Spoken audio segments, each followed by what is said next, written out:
کی ایام حج یعنی حج کے 5 دنوں کے بارے میں بات کرنے سے پہلے میں ایک بار آپ لوگوں سے درخواست کروں، اگر آپ کے کوئی سوال ہوں، کوئی بات پوچھنی ہو تو اپنے ذہن میں رکھیے گا، انشاءاللہ میں یہاں ہوں، آپ کے ہر سوال کا جواب دوں گا۔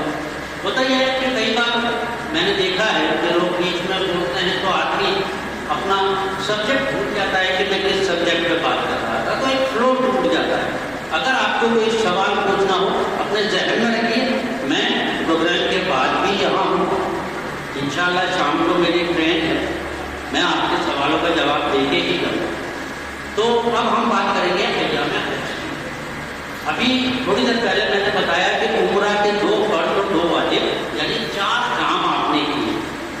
2 فرض یعنی پہلا فرض نیت کے ساتھ احرام باندھنا تو تلبیہ پڑھنا، دوسرا فرض میں نے بتایا کعبۃ اللہ کا طواف کرنا۔ اسی طرح 2 واجب بالوں کا منڈوانا اور صفا مروا کی صحیح اور بالوں کا منڈوانا، یہ 2 واجب۔ اسی طرح سے حج کے 3 فرض اور 7 واجب۔ عمرہ میں آپ نے 4 کام کیے، حج میں 10 کام کرنے ہیں، جس میں 3 فرض ہیں اور 7 واجب۔ پہلا فرض تو وہی ہے جو عمرہ میں تھا، نیت کے ساتھ احرام باندھنا اور تلبیہ پڑھنا۔ دوسرا فرض وقوف عرفہ یعنی عرفات کے میدان میں ٹھہرنا۔ 9 ذی الحجہ کو زوال کے بعد سے غروب آفتاب کے بیچ میں ایک لمحے کے لیے بھی اگر آپ عرفات کے میدان میں ٹھہر گئے تو آپ حاجی ہیں۔ آپ عرفات کے میدان میں داخل ہوئے 9 ذی الحجہ کو زوال کے بعد سے غروب آفتاب کے بیچ میں عرفات کے میدان میں داخل ہوئے، چلتے چلتے چلتے چلتے پار کر کے نکل گئے، آپ کا حج نہیں ہے۔ آپ عرفات کے میدان میں داخل ہوئے، تھوڑی دیر رکے تو پھر آگے نکل گئے، آپ کا حج ہو گیا۔ حج کیا ہے؟ 9 ذی الحجہ کو زوال کے بعد سے غروب آفتاب کے بیچ میں حج کی نیت سے احرام کی حالت میں ایک لمحے بھی اگر آپ عرفات کے میدان میں ٹھہر گئے تو آپ حاجی ہیں۔ یہ حج کی ڈیفینیشن ہے۔ انشاءاللہ ایک دوسرا فرض میں نے بتایا وقوف عرفہ، تیسرا فرض ہے طواف زیارت کرنا، یعنی جب آپ شیطان کو کنکری مار لیں گے، قربانی کر لیں گے، اپنے بال کٹوا لیں گے، اس کے بعد آپ طواف کرنے جائیں گے مکہ، اسے کہتے ہیں طواف زیارت۔ 318 اور 1118 مائی میڈیکل 300 نمبر 91 میڈیکل اسٹاف پر مائی نمبر 391 1114 نمبر 1114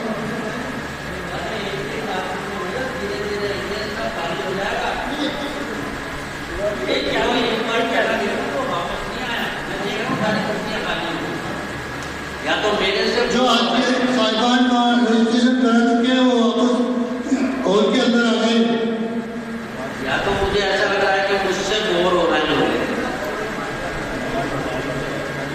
کیونکہ ساری کرسیاں خالی ہو گئی، کوئی ہے ہی نہیں سننے والا۔ ان سے کہو کہ جو ٹیکا لگوا لیا ہے وہ واپس آگے بیٹھے، بڑے کام کی باتیں ہو رہی ہیں، آپ لوگوں کی ہی کام کی باتیں ہو رہی ہیں، میں جے پور سے اسی کام سے آیا ہوں۔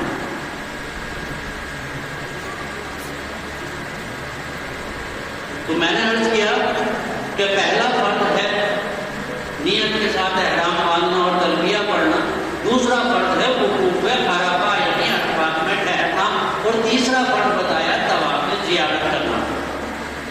اسی طرح 7 واجب ہیں۔ پہلا واجب مینا میں ٹھہرنا، دوسرا واجب مزدلفہ میں ٹھہرنا، تیسرا واجب شیطان کو کنکری مارنا، چوتھا واجب قربانی کرنا، 5واں واجب بال کٹوانا، 6واں واجب طواف زیارت کی صحیح کرنا۔ جو طواف زیارت آپ کرنے گئے ہیں وہ تو فرض تھا، لیکن طواف زیارت کے بعد میں صفا مروا کی صحیح کریں گے وہ واجب ہے۔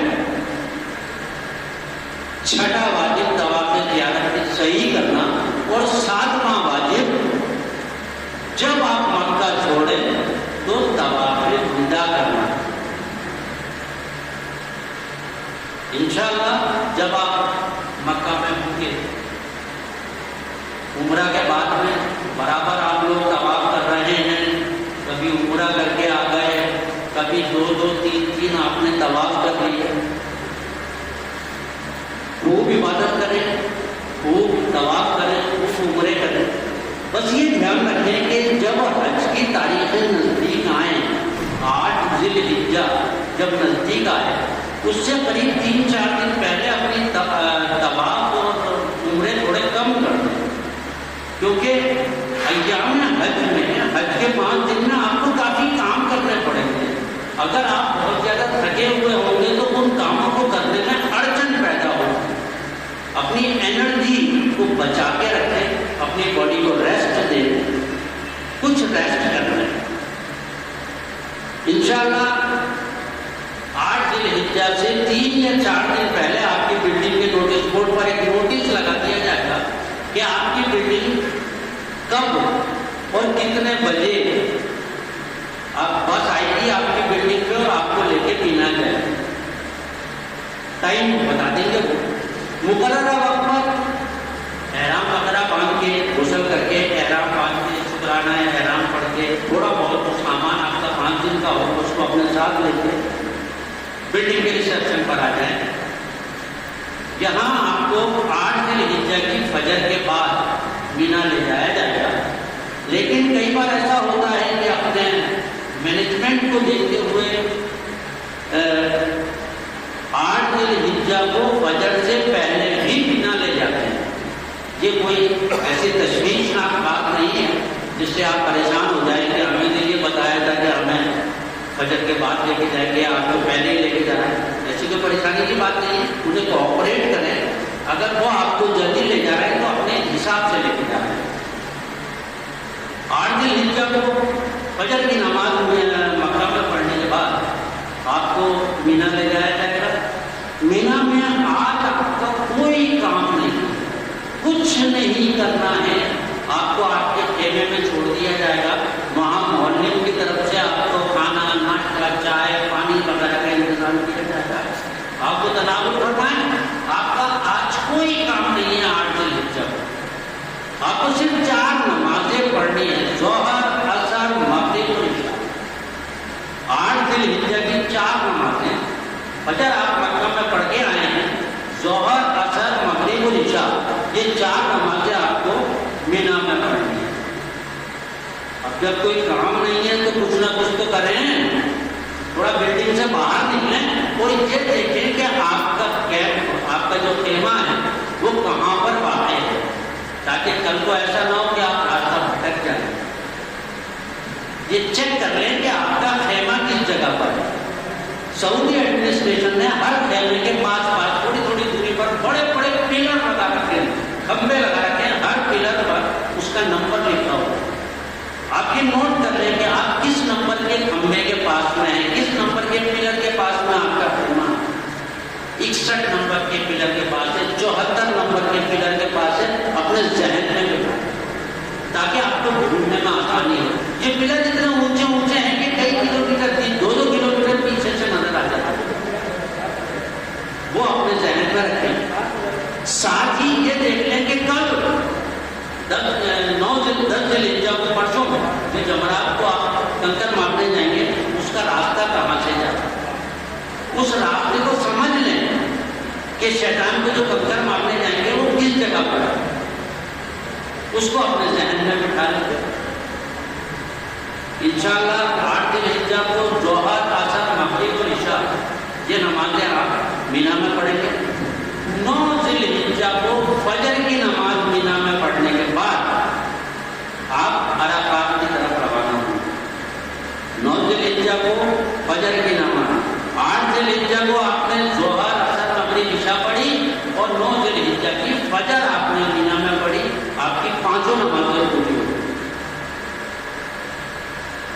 جب تھوڑی سی روشنی ہو جائے گی، مولم آپ کو عرفات لے کے جائے گا۔ کوشش کریں کہ مولم جس کنوینس سے، جس گاڑی سے آپ کو لے کے جا رہا ہے اسی گاڑی سے جانا ہے، کیونکہ اگر آپ مولم کے ساتھ جائیں گے تو وہ آپ کو عرفات میں بھی ایک خیمہ پرووائڈ کرے گا، ایک خیمے میں ٹھہرائے گا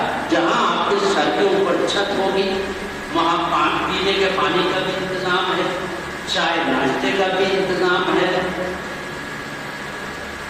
لیکن اگر آپ اکیلے چل دیے عرفات پیدل، مینا سے عرفات کوئی بہت زیادہ دور نہیں ہے، 7 کلومیٹر کی دوری پہ عرفات ہے۔ مینا سے چلیں گے 3.5 کلومیٹر پہ مزدلفہ سے 3.5 کلومیٹر پہ عرفات۔ آپ پیدل بھی جا سکتے ہیں، لیکن کوشش کریں مولم کے ساتھ جائیں تاکہ وہ آپ کو آپ کے خیمے میں ٹھہرائے۔ اگر آپ خود جائیں گے تو آپ کو آپ کا خیمہ نہیں ملے گا، پورا دن آپ کو عرفات کے میدان میں گزارنا ہے 53 ڈگری سینٹی گریڈ کی گرمی میں۔ میں بار بار زور دے رہا ہوں گرمی کا۔ جون کے مہینے میں آدمی مکہ پہنچ رہے ہیں، آپ شدید گرمی ملے گی۔ کوشش کریں کہ محلے کے آدمی کے ساتھ جائیں۔ جب آپ عرفات پہنچیں گے، یہاں ایک مسجد ہے جسے مسجد نمرہ کہا جاتا ہے۔ یہاں آپ کو ظہر اور عصر کی نماز ملا کے پڑھائی جاتی ہے اور حج کا خطبہ ہوتا ہے مسجد نمرہ میں۔ اگر آپ مسجد نمرہ میں نماز پڑھ رہے ہیں تو ظہر اور عصر کی نماز ملا کے پڑھیں گے، پہلے ظہر کے پڑھ، پھر عصر کے پڑھ، پھر ظہر کی سنت ہے، یہ آپ کو ملا کے پڑھائی جائے گی۔ اگر آپ اپنے خیمے میں یا کھلے میدان میں جماعت پڑھا کے نماز پڑھ رہے ہیں تو ظہر کے وقت ظہر کی اور عصر کے وقت عصر کی نماز پڑھیں۔ خوب گڑ گڑا کے دعائیں کریں۔ آج کے دن مانگی گئی دعا اللہ تعالیٰ قبول کرتا ہے۔ یہ ہے وہ جگہ جس کے لیے آپ نے 3,78,000 روپے خرچ کیے ہیں، اس وقت کے لیے قدر کیجیے، اس وقت کی خوب گڑ گڑا کے دعائیں کریں۔ اپنی مغفرت یہاں کروا سکتے ہیں۔ اس میدان میں آپ دیکھیں گے کہ دور سامنے کی طرف ایک چھوٹی سی پہاڑی ہے جس پہ ایک ستون بنا ہوا ہے جسے جبل رحمت کہا جاتا ہے۔ اس جبل رحمت کے بارے میں یہ ہے کہ آپ صلی اللہ علیہ وسلم نے اپنا جو آخری خطبہ تھا اس جبل رحمت پر دیا تھا۔ وہ ستون کیوں بنا ہوا ہے اس کا کوئی لاجک نہیں ہے۔ لوگ اس کو پتہ نہیں کیوں چومتے ہیں، چاٹتے ہیں، کالا کر دیا اس کو چوم کے چاٹ اپنا نام لکھ کے آتے ہیں اس کے اوپر، استغفر اللہ استغفر اللہ، اپنا نام لکھ کے آتے ہیں اس سفید ستون پر۔ 2 رکعت نماز نفل پڑھتے ہیں وہاں پر۔ جبل رحمت کوئی ایسی جگہ، یہ ٹھیک ہے آپ صلی اللہ علیہ وسلم نے وہاں خطبہ دیا، وہ عظیم خطبہ جسے پوری دنیا مانتی ہے، پوری دنیا، چاہے اقوام متحدہ ہو، چاہے سلامتی کونسل ہو، چاہے ماؤ کا انقلاب، چاہے فرانس کا انقلاب، ہر دنیا مانتی ہے اس کو، اپنے چارٹر میں رکھتی ہے۔ یہ نہیں کہتے کہ ہم نے آپ صلی اللہ علیہ وسلم کے خطبے سے چرایا ہے، وہ عظیم خطبہ اس جگہ پر دیا گیا۔ لیکن یہ کہیں ثابت نہیں ہے کہ آپ صلی اللہ علیہ وسلم اس جبل رحمت پر کھڑے ہو کے خطبہ دیا۔ نیچے جو بڑے بڑے کالے پتھر پڑے ہوئے ہیں وہاں آپ نے اپنی اونٹنی مبارک کو باندھا تھا اور وہاں پتھروں پہ کھڑے ہو کے خطبہ دیا تھا۔ انشاءاللہ یہاں آپ کو غروب آفتاب تک ٹھہرنا ہے۔ جب مغرب کا ٹائم ہو جائے تو ایسا نہیں کہ سورج غروب ہو گیا اور ہم عرفات چھوڑ دیے، ایسا نہیں کرنا ہے۔ سعودی ایڈمنسٹریشن ایک تو ڈاک کے اطلاع کرے گا کہ امیر حج نے عرفات چھوڑ دیا ہے، اس کے بعد آپ لوگ روانہ ہو۔ جس طرح سے رمضان کے مہینے میں مؤذن پہلے اپنا روزہ کھولتا ہے پھر اذان دیتا ہے مغرب کی، اور اس اذان کو سن کے آپ لوگ اپنا روزہ کھولتے ہیں، اسی طرح سے پہلے امیر حج عرفات چھوڑتے ہیں، اس کے بعد میں توپ داخل جاتی ہے، اس توپ کی آواز سن کے آپ لوگ عرفات کا میدان چھوڑتے ہیں۔ یہاں آپ کو مغرب کی نماز نہیں پڑھنی